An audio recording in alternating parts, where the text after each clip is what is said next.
అస్మద్గురుభ్యో నమః. శ్రీమాత్రే నమః. మనం శ్రీ వల్లీ దేవసేన సహిత సుబ్రహ్మణ్యేశ్వర స్వామి వారి యొక్క క్షేత్రాల గురించి చెప్పుకుంటూ ఇప్పటికే మనం పళని, తిరుచెందూర్, తిరుప్పరక్కుండ్రం గురించి చెప్పుకుందాం.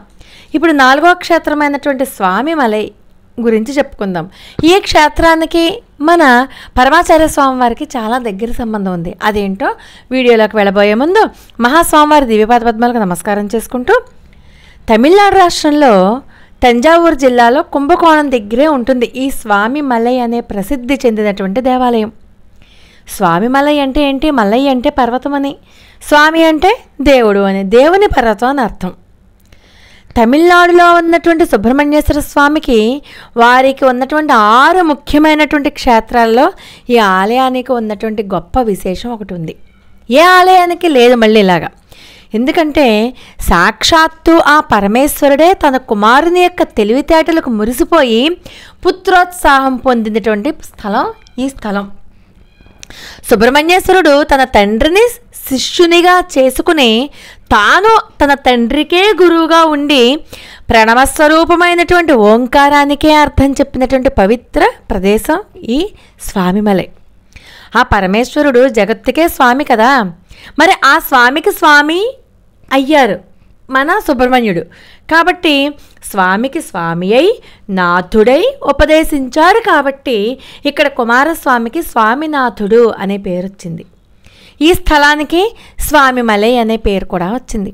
మరి ఏంటి ఇక్కడ విశేషం అంటే, ఈ అతి పురాతనమైనటువంటి ఆలయాన్ని కార్తవీర్యార్జునుడు కట్టించాడు. గర్భగుడి బయట మనం ఆయన విగ్రహాన్ని కూడా చూడొచ్చు. ఈ చిన్న కొండపైకి వెళ్ళాలి అంటే విశాలమైనటువంటి 60 రాతి మెట్లు ఎక్కాలి.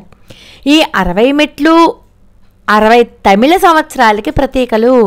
మనకు తెలుగు సంవత్సరాలు ఉంటాయి కదా 60, ఇది తమిళంలో ఉన్నట్టు ఊరు కాబట్టి వాళ్ళు తమిళ సంవత్సరాదికి ప్రతీకలు అన్నట్టుగా చెప్తారు. సంవత్సరాధి దేవతలు ఈ రూపంగా స్వామిని సేవిస్తున్నారు. ఈ 60 మెట్లు అంటే ఒక్కొక్క మెట్టు మీద ఒక్కొక్క సంవత్సరానికి అధిదేవత ఉన్నారు అని అక్కడ ఉన్నటువంటి ప్రజల నమ్మకం. ప్రతి మెట్టు దగ్గర గోడ మీద ఆ సంవత్సరం పేరును తమిళంలో వ్రాసి ఉంటుందన్నమాట. ఈ మెట్లు ఎక్కే నడకదారిలో 32 మెట్లు ఎక్కగానే కుడివైపుకు చూస్తే అక్కడ కుమారస్వామి ఉంటారు. ఎలా ఉంటారంటే ఆయన తండ్రికి ఉపదేశం చేస్తూ ఉన్నట్టుగా ఉన్నటువంటి అద్భుతమైనటువంటి శిల్పం కనబడుతుంది 32 మెట్లు ఎక్కంగానే. అలాగే ఈ గుడికి కింది భాగంలో శివపార్వతుల యొక్క మంటపాలు కూడా ఉంటాయి. పాండ్యరాజు అయినటువంటి వరగుణుడు ఒకసారి మధుర నుండి పుణ్యక్షేత్రమైనటువంటి తిరువిడై మరుదూరుకి వెళ్తూ ఉంటే ఈ ఆలయంలో ఒకరోజు రాత్రి ఉన్నారట. ఆయన కులదైవం ఎవరు?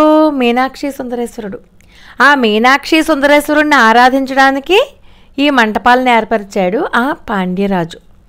ఈ ఆలయంలో ధ్వజస్తంభం దగ్గర ఉన్నటువంటి వినాయకుడి యొక్క ఆలయం కూడా చాలా మహిమ. ఇక్కడ కుమారతగై నేత్ర పుష్కరిణి అనే 2 పుష్కరిణులు ఉన్నాయి. ఎక్కడ? వినాయకుడి ఆలయం దగ్గర. ఎక్కడి నుంచో వస్తారు జనాలు. వచ్చి ఒక అతను ఉన్నాడు, కొంగు ప్రాంతం దగ్గర నుంచి వచ్చినటువంటి పుట్టు గుడ్డి అయినటువంటి ఒక భక్తుడు ఈ 2 పుష్కరిణిలలోనూ స్నానం చేసి స్వామి సన్నిధానానికి వస్తుంటే సరిగ్గా ఈ వినాయకుడి గుడి దగ్గరికి వచ్చేసరికి ఆయనకి కళ్ళు కనిపించడం ప్రారంభమైందంట. అందుకనే ఇక్కడ ఉన్నటువంటి వినాయకుడిని నేత్ర వినాయకుడు అని పిలుస్తారన్నమాట. ధ్వజస్తంభం దగ్గర ఉన్నటువంటి వినాయకుడిని నేత్ర వినాయకుడు, నేత్ర వినాయగర్ అని పిలుస్తారు. పురాణ కథనం ప్రకారం ఈ దేవుని సన్నిధికి వచ్చి నిశ్చల భక్తితో ఎవరైతే పూజిస్తారో వాళ్ళ పాపాలన్నీ కూడా సూర్యుని ముందు మంచు ఎలాగైతే కరిగిపోతుందో అలా పోతాయి అని భక్తుల యొక్క నమ్మకం. అంతేకాదు ఎవరైతే ఈ దేవాలయంలో వివాహం చేసుకుంటారో ఆ వివాహం చేసుకున్నటువంటి దంపతులకు సత్ప్రవర్తన, సత్సంతానము కలుగుతాయి అనడంలో ఎటువంటి సందేహము లేదు అని కూడా భక్తుల యొక్క ప్రగాఢ విశ్వాసం. అలాగే ఇక్కడికి భక్తులు ఎవరెవరు వస్తుంటారో తెలుసా? దేశ విదేశాల నుంచి వస్తారు. అంతేకాదు ఎవరికైనా సరే వాళ్ళ కోరుకున్నటువంటి కోరికలు తీరాక మొక్క ఎలా తీర్చుకుంటారంటే స్వామివారికి పాల కావడి, పూల కావిడి ఇలాంటి ముడుపులు వచ్చి చెల్లించుకుంటూ ఉంటారు. సాయంత్రం సమయంలో కనుక స్వామివారిని దర్శనం చేసుకోవాలి అనుకుంటే ఆ సమయంలో స్వామివారికి అభిషేకం చేస్తారు కాబట్టి చక్కగా అభిషేక దర్శనం చేసుకోవచ్చు. అది కూడా ఎలాగా, పసుపు అభిషేకం చేస్తారు. ఈ పసుపు అభిషేకం చేశాక స్వామివారి యొక్క కళ్ళు ముక్కు నోరు తుడుస్తారు. అప్పుడు స్వామివారి యొక్క కళ్ళు ముక్కు నోరు తుడిస్తే అప్పుడు ఉన్నటువంటి స్వామివారి యొక్క సౌందర్యం ఉంటుంది చూడండి. చూడ్డానికి 2 కళ్ళు సరిపోవు, అంత అందమైన ముఖవర్చస్సుతో చాలా ముద్దుగా ఉంటారు స్వామివారు. అంటే అటువంటి అపురూప సౌందర్యాన్ని వర్ణించడానికి కూడా మనకి మాటలు సరిపోవు అన్నమాట. 60 అడుగుల ఎత్తులో ఉన్నటువంటి ఆలయం ప్రకృతి సౌందర్యం ముందు, ప్రకృతి సౌందర్యం మధ్యలో కనువిందు చేస్తూ ఉంటుంది. కాబట్టి ప్రతి ఒక్కరూ కూడా ఈ క్షేత్రానికి వచ్చి దర్శించి స్వామినాథుడిని కొలిచి ఆ యొక్క కరుణా కృపా కటాక్షాలు పొందాలి ఖచ్చితంగా. అలాగే ఇక్కడ ఉన్నటువంటి ఒక అద్భుతమైన మంత్రం ఏంటంటే ఓం శరవణ భవ అన్న మంత్రాన్ని ఈ క్షేత్రంలో పఠించాలి.